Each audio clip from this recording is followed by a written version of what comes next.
पुंडलीकवरदा हरी विठ्ठल श्री ज्ञानदेव तुकाराम सद्गुरु समर्थ त्र्यंबकानंद महाराज की जय। महाबोली ज्ञानेश्वर महाराज की जय। जगद्गुरु तुकाराम महाराज की जय। श्री गुरुदेव दत्त। श्री तुकाराम महाराजांची गाथा पारायण प्रत। आज 13 क्रमांकाचा अभंग आहे। धर्माची तू मूर्ती, पाप पुण्य तुझे हाती, मज सोडवी दातारा, कर्मापासून दुस्तरा, करसी अंगीकार तरी काय माझा भार, जीवीच्या जीवना तुका म्हणे नारायणा। या अभंगामध्ये पापपुण्य या कर्मापासून मला सोडव अशा तऱ्हेची विनंती केलेली आहे। विनंती कोणाला केली तर धर्माची जो मूर्ती, त्याला कोण आहे धर्ममूर्ती तर त्याला नारायण असं म्हटलेलं आहे। नारायण म्हणजे काय? जो नराच्या ठिकाणी स्थित आहे, तो ज्याचं सर्व ठिकाणी म्हणजे ज्याला सगळीकडे असतो त्याला म्हणायचं समष्टी रूप, आणि एका एका व्यक्तीचं असतं त्याला म्हणायचं व्यष्टी रूप।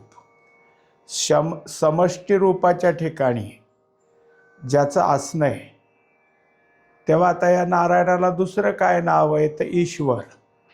हा ईश्वर आहे। शुद्ध मायेचा अंगीकार करून त्यामध्ये जे ब्रह्म आलं त्याला शबल ब्रह्म असं म्हणायचं।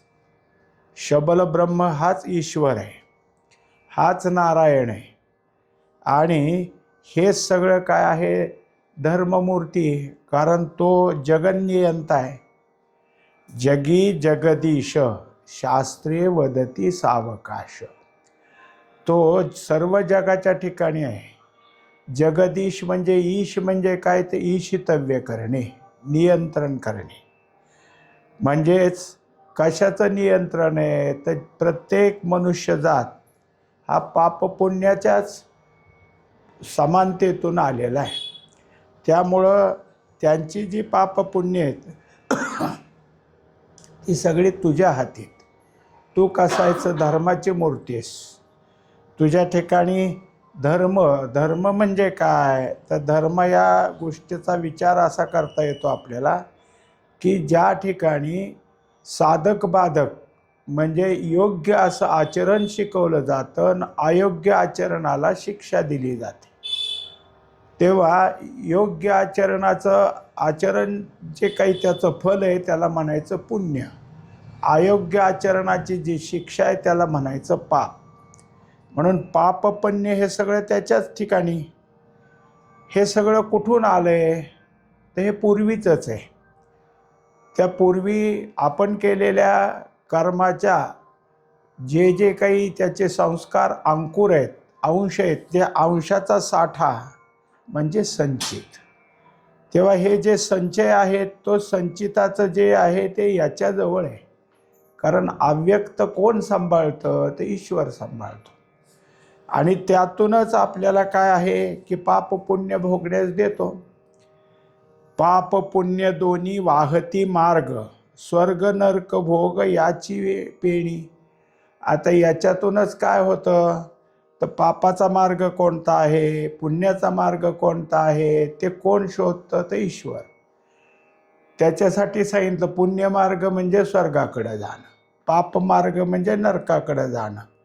ह्या दोन्ही पेणी म्हणजे त्या बाजूला जाण्याचे रस्ते। तसं पाहायला गेलं तर आता काय मागायचं आहे मग तर मागायचं असं की जसं संचित म्हणून आत्ता आपण सांगितलं, हे एक काय आहे संचित म्हणजे साचलेलं गाठोड आहे, प्रत्येक जीवाचं संचित आहे। पण त्या जीवाला त्या कर्मापुरतं भोगण्याकरता जे त्यातला भाग येतो त्याला म्हणायचं प्रारब्ध। हा प्रारब्ध आणि संचित हे काय आहे जीवाला भोगावेच लागतात।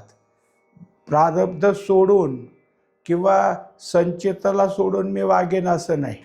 जसं रामदास स्वामींनी एक काय केलं की असं दाखवून दिलं की त्यांना थंडी वाजून आलती म्हणून ते घोंगडी पांघरून झोपले होते.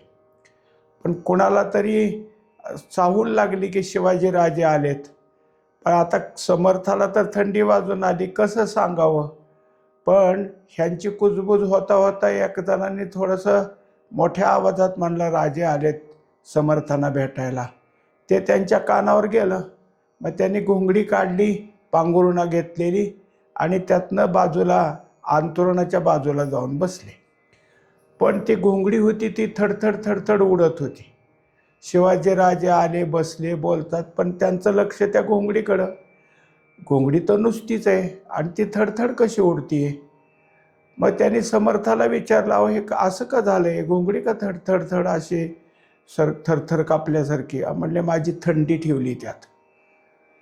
मग शिवाजीराजेच म्हणाले, अहो तुम्हाला जर थंडी काढून ठेवता येते तर काढूनच टाका ना, परत का त्यात ठेवली. म्हणले हे माझं संचित आहे, हे प्रारब्धाप्रमाणे पुढं आलंय, मला भोगावं लागेल. तुम्ही आला तुमची भेट घ्यायची म्हणून मी बाजूला ठेवली, परत माझं मला भोगावंच लागेल. अर्थात काय आहे, प्रारब्ध हा भोग आहे आणि त्या प्रारब्धानंतर कर्म करून त्याच्यापासून जो परिणाम निर्माण होतो त्याला म्हणायचं क्रियमान. तेव्हा संचित आणि प्रारब्ध हे भोगावे लागतात आपण पाहिलं, पण क्रियमान चुकवता येतं आणि हे करता यावं आलं तरच कर्मफळ आपल्याकडून चुकतील. एरवी हा कर्म किंवा भोगणारा सगळं अत्यंत दुस्तर आहे. तेव्हा हे सगळं होतंय, पण त्या पापपुण्यापासून मला दूर ठेवायचं असेल तर तुझ्याच हातात आहे. म्हणून त्यांना पहिल्या चरणात ते म्हणले की धर्माची तू मूर्ती, पाप पुण्य तुझे हाती. हे जे काही पाप पुण्य हे तुझ्याकडेच आहे, कारण सगळ्या संचितात प्रत्येक जीवाचं कोणतं पाप त्याला भोगायला द्यायचं आणि कोणतं पुण्य त्याला भोगायला द्यायचं, ही कर्मसारिणी सगळी तुझ्या हाती आहे. पण हे असंच जर मी भोगत राहिलो तर मग मी ह्यातनं सुटणार कधी. म्हणून तुला अशी विनंती करतो की मज सोडवी दातारा. दातारा म्हणजे काय आहे, दान देण्यामध्ये श्रेष्ठ असणारा. तुझ्याकडं जे कोणी काही मागतील ते मागितल्यानंतर तुझ्याजवळ ते नाही असं तू कधी म्हणणारच नाहीस. कारण सगळं काही एखाद्या मोठ्या मॉलमध्ये कसं की काही नाही असं नसतं, सगळं काही असतंच, तसंच आहे. किंवा जुन्या बाजारात गेलं तर आपल्याला जुन्यातले कितीतरी वस्तू त्या ठिकाणी सापडतीलच. तसं हे भगवंता तू दातार आहेस, दान देण्यामध्ये काय आहेस तर सर्वश्रेष्ठ आहेस. तुझ्याजवळ काही असं नाही, नाही ऐसे काही ते येथे एक.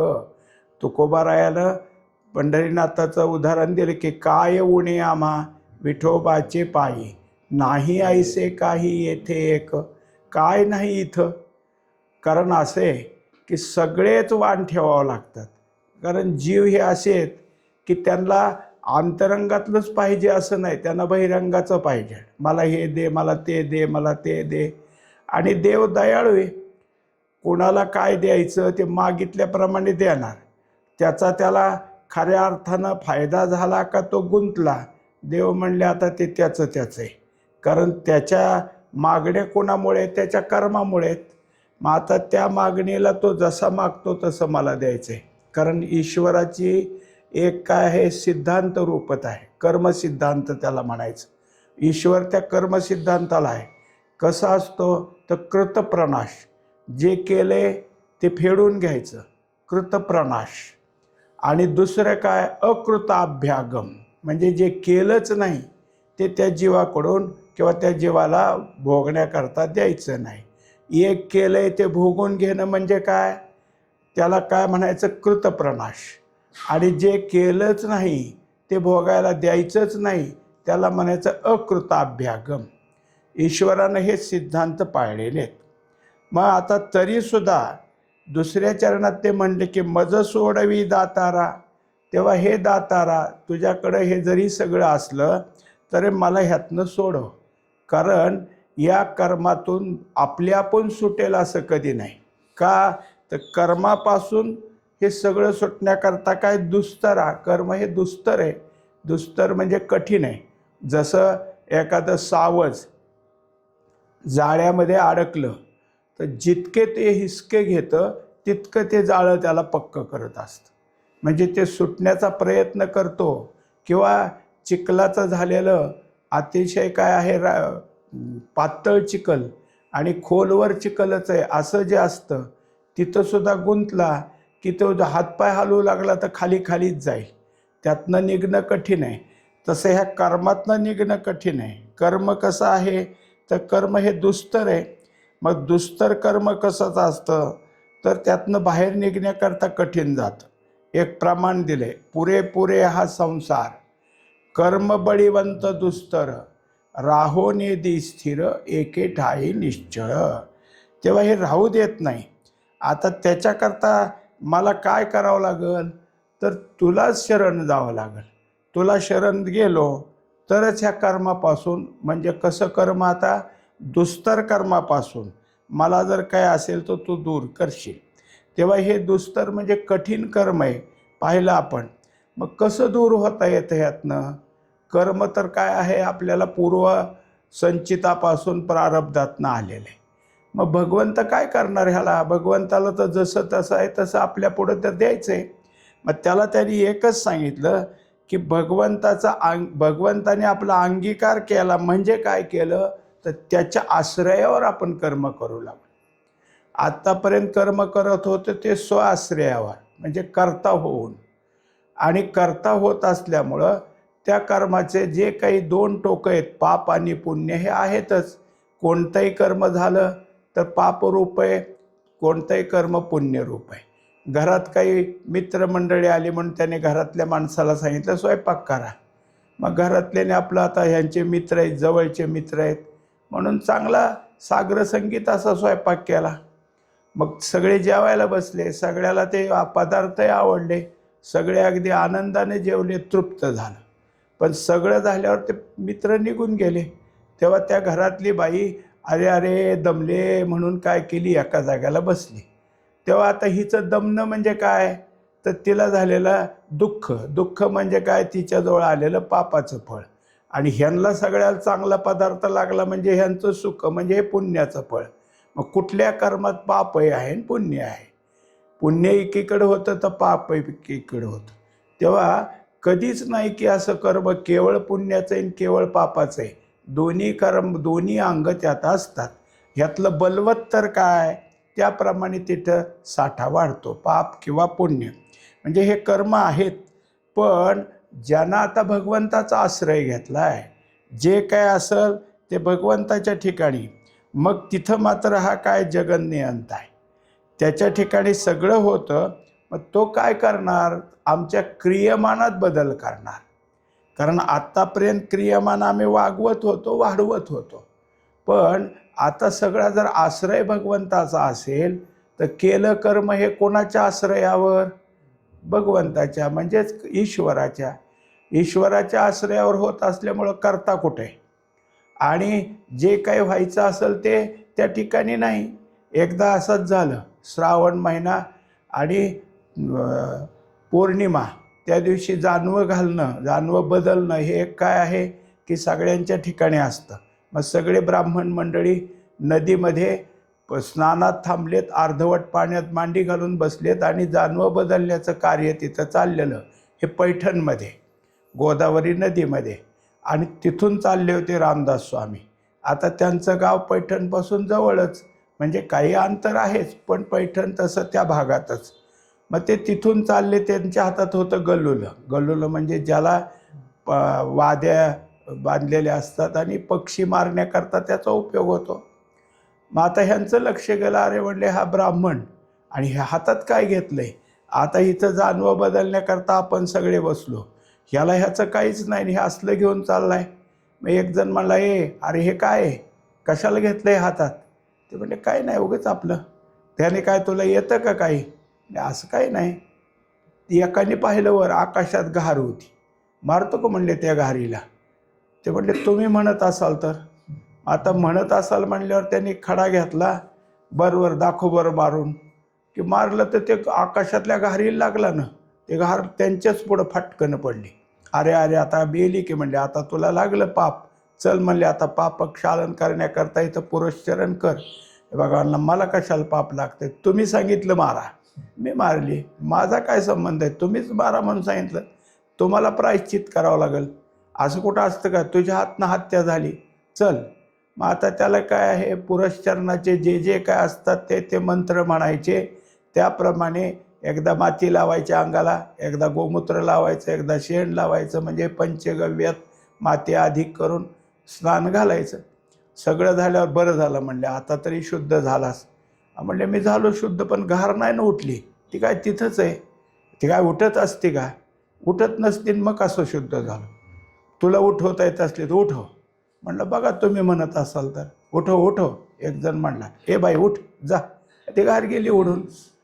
मग आता ह्यानी कर्म करण्याचं कर्तृत्वच घेतलं नाही तर घार उठल्याचं फलभोग तरी कशाला, किंवा त्याचा तरी अभिमान कशाला. तर जे काही आपलं होत असतं ते सगळं ईश्वरावर अर्पण केलं तर या दुस्तर कर्मापासून आपण बाजूला हो.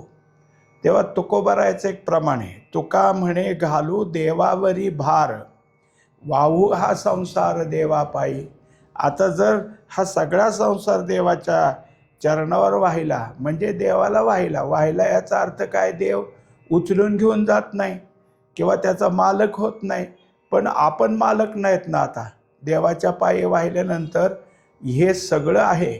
जसं एखादा काय असतो, माणूस असतो की आमचं हे सगळं सांभाळ, वॉचमन म्हणा, रखवालदार म्हणा, त्याला तिथं ठेवल्यावर तो काय त्याचं नसतं, पण तो रखवालदार म्हणून तिथलं रक्षण करतो. तसं काय केलं, आपल्याला या संसाराचा रखवालदार म्हणून ठेवलं, मग आपण त्या आज्ञेप्रमाणे करायचं. तेव्हा हे सगळे, तेव्हा प्रत्येक ठिकाणी ह्या सगळ्या गोष्टीत नाही. तेव्हा आता त्याच्यात त्यांनी सांगितलं की करिसी अंगीकार तरी काय माझा भार. अंगीकार करणं म्हणजे काय, तर जर तुमच्या ठिकाणी हे सगळं भगवंताचंच करणं आहे, आपलं काही नाही, असं पूर्ण निश्चळ अंतःकरण होतं, तेव्हा एक काय आहे, नाथरायाचं प्रमाण आहे की सकळ जीवांचा करीतो सांभाळ, तुझं मोकली लायसे नाही. आता जर तो सगळ्या जीवाचा सगळं तोच बघतोय तर माझ्यासाठी मी करतो किंवा या सगळ्यासाठी मी करतो, हे कशाला तिथं घ्यायचं. हे जर घेतलं आपण तर त्याच्या ठिकाणी काय होईल, तर परत अजून आश्रय आपला स्वतःचा झाला, कर्तृत्वभावाचा झाला. तेव्हा यांनी अंगीकार केला. अंगीकार केला म्हणजे काय होईल, तर आता ते क्रियमान आपल्याकडे येणार नाही. कर्म होतील पण क्रियमाना व्यतिरिक्त होतील. क्रियमान म्हणजे आपण आता काय पाहिलं, क्रियमान म्हणजे परिणाम. आपल्याला जर चांगलं कर्म झालं तर सुख होतं, हा परिणाम. कर्म चुकीचं किंवा अपुरं झालं तर दुःख होतं, हा परिणाम. मग सुख होतं याचा अर्थ पुण्य वाढतं, दुःख होतं याचा अर्थ पाप वाढतं, म्हणजे हे परिणामच आहेत. हे परिणाम कुठं होत असतात, अंतःकरणात. आता ते जर त्यांच्या ठिकाणी वाहिलं तर काय आहे, जसा एखाद्याच्या शेतावर किंवा एखाद्या कंपनीत काम करणारा मजूर, त्या मालकाचा किती फायदा झाला, त्या मालकाला किती तोटा झाला याचा विचार करत नाही. तो त्याला काम सांगितलंय ते काम आणि त्याचा मोबदला एवढंच आहे. मग फायदा होणं आणि तोटा होणं हे मालकाचं आहे. म्हणजे तसं झालं. आता जे परिणाम उठत होते सुखकारक दुःखकारक हे ईश्वराचे, मला त्याच्याशी काय, ईश्वरानं त्याचा परिणाम काय असेल ते असेल. मग सगळं जर ईश्वराकडे गेलं तर तरी काय माझा भार. भार होण्याचं काय कारण आहे, कारण हा जगन्नियंता आहे, सगळ्या जगाचंच ओझं ह्याला आहे. सगळ्या जगाचं सगळे असं सांगतात की तुम्ही आम्ही काय करतो, सगळी कामं आटपून संध्याकाळी अंथरून टाकून निवांत झोपतो. ईश्वराला नाही झोपता येत. ते म्हणलं कोण काय करेल कोण काय करेल त्याच्यासाठी आपल्याला थांबावं लागतं. आपल्याला झोप आहे पण त्याला झोप नाही, म्हणजे मग तो सतत आपल्या काय करतोय, पहारा देतोय. आणि सगळीच माणसं सारखी झोपतात असं नाही, कोणी उशिरा कोणी थोडं लवकर आणि कोणी जागच राहतं. जागं राहिल्यावर त्याचं कोणी बघायचं. म्हणून ईश्वर हा काय आहे, सतत तिष्ठत राहतो आणि त्याची जी तिष्ठ नाही. म्हणूनच काय केलेलं आहे की हे सगळं जे आहे ते इतकं तो सोसतोच. आणि मग मी तुझ्या टाकलं हे सगळं, आश्रय तुझा घेतला, तर त्यात काय भार व्हायचा आहे. म्हणजे एवढं सगळं केलं तर तुला त्याचंच काय आहे. म्हणून त्याच्या ठिकाणी आता काय केलं, शेवटी सांगितलं, जीवीच्या जीवना तुका म्हणे नारायणा. वास्तविक प्रत्येक जीवाचं जीवन कोण असेल, तो तर ईश्वरच आहे. कारण तो आहे म्हणूनच आपल्या ठिकाणचं जीवन चालतं. त्याचं जर आश्रय नसता तर चेतना कुठून आली असती, शरीर कुठून हालचाल केलं असतं, इंद्रियाला कुठून ज्ञान मिळालं असतं. मग त्याच्याकरता काय करतात, प्रत्येक इंद्रियाचे एक सारणी मांडतात. दृष्टी पाहते त्याला दृष्टी चैतन्य म्हणायचं, कान ऐकतो ते श्रोतृ चैतन्य, नाक वास घेतं तिथं घ्रातृ चैतन्य, रस चैतन्य किंवा रसज्ञ चैतन्य, हे सगळे चैतन्यच आहेत. म्हणजे ज्ञान जर इंद्रियाच्या ठिकाणी नसल तर इंद्रिय काय करतील, नुसते ते काय आहे खोबण्यात फक्त जागोजागच्या. ज्ञानाशिवाय कार्यच करता येत नाही. म्हणजेच हा कोण आहे, प्रत्येक जीवाचं जीवन आहे. प्रत्येक जीवाला तोच काय असेल ते सगळं करतो. म्हणून त्याला आता म्हणलं तुका म्हणे नारायणा. तेव्हा धर्माची तू मूर्ती म्हणजे कोणाला म्हणलं, मग नारायणाला. नारायणाला का म्हटलं तर नर आयन, आयन म्हणजे उपाधी. त्या कोणती उपाधी, तर नररूपी उपाधीच्या ठिकाणी हा स्थिर असल्यामुळं, स्थित असल्यामुळं याच्या ठिकाणी काय केलेलं आहे, नारायण असं नाव पडलं. तेव्हा हे नारायणा, तू सगळ्या जीवाचं जीवन आहेस. मग सगळ्या जीवाच्या ठिकाणी पापपुण्य आहेतच. हे पापपुण्य तूच सगळं काय सोडतो, बांधतो. तेव्हा आता या सगळ्या गोष्टी तूच पूर्ण कराव्यात, असं काय केलं या 13व्या अभंगात झालं. आता त्याच्यानंतर पुढचा आहे तो 14वा अभंग आहे. सुंदर ते ध्यान उभे विटेवरी, करकटावरी ठेवोनिया. तुळसी हार गळा कासे पितांबर, आवडे निरंतर हेची ध्यान. मकर कुंडले तळपती श्रवणी, कंठी कौस्तुभमणी विराजित. तुका म्हणे माझे हेची सर्व सुख, पाहीन श्रीमुख आवडीने. आता हा काय आहे तर रूप, जसं कुठलंही कीर्तन असो, भजन असो, त्यामध्ये नियमावली असते. नामाने सुरुवात करायची. मग जय जय रामकृष्ण हरी ह्यानी काय झालं, नामाने सुरुवात झाली. नाम घेतलं की रूप घ्यावं लागतं. मग रूपाचा अभंग आला. सुंदर ते ध्यान किंवा त्याच्यानंतर रूप पाहत आहे, सगळे कसे आहेत तर आपल्याला असणारे जी काही नियमावली, त्या नियमावलीतले हे अभंग आहेत. आता त्याच्यात काय आहे, तुकोबारायाने या अभंगामधून महत्त्वाची गोष्ट काय शिकवली. संपूर्ण अभंगाचा मुख्य विषय काय तर ध्यान. तुझं ध्यान माझ्या ठिकाणी राहो, तुझ्या ध्यानाचीच मला ओढ आहे, त्याच्याकरता सांगितलं. कोणतं ध्यान आहे हे, तर त्यांनी सांगितलं की हे उभे विटेवरी. आता हे ध्यान तुकोबारायानं त्यांच्या स्वतःच्या इच्छेतनं काढलं आहे असं नाही, तर हे वेदानंच जाहीर केलेलं आहे. प्रत्येक ध्यान हे वेदाचं आहे आणि वेदानं त्या ध्यानाची जी मांडणी केली त्यामुळं ते ध्यान आहे. आता याला ध्यान का म्हणायचं, तर ही योग मुद्रा आहे. विटेवर उभा असणारे हे जे काही विठ्ठलाचं रूप आहे, हे डोळे झाकलेलं आहे आणि डोळे झाकून तटस्थ आहे, म्हणून तटस्थ ध्यान आहे. दुसरी गोष्ट कोणती तर योगमुद्रेचेच, आणि योगमुद्रेनं स्थिर असल्यामुळं त्यांनी दुसरं काय केले तर दोन्ही हात कमरेवर ठेवलेले आहेत आणि तशा तऱ्हेनं ते उभा आहेत. आता उभे कुठं राहिले तर विटेवरी.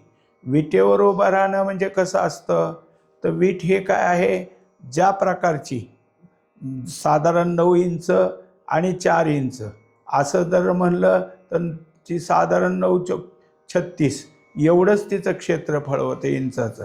आणि जर ती 6 इंचाची असेल तर 54, म्हणजे याच्याप्रमाणे क्षेत्रफळ आहे. एवढ्यावरच पाय टेकवलेत. अर्थात कसं आहे, हे स्थिरता किती हे दाखवायचं. आणि त्यानंतर त्यांनी आपलं संपूर्ण काय आहे शरीर तोलून धरण्याकरता काय केलं, करकटावरी ठेवून या, कमरेवर हात ठेवलेले आहेत. असं हे असणारं ध्यान कसं आहे, तर हे स्थिर ध्यान आहे. स्थिर ध्यान अंतःकरणात राहणं हे फार गरजेचं आहे.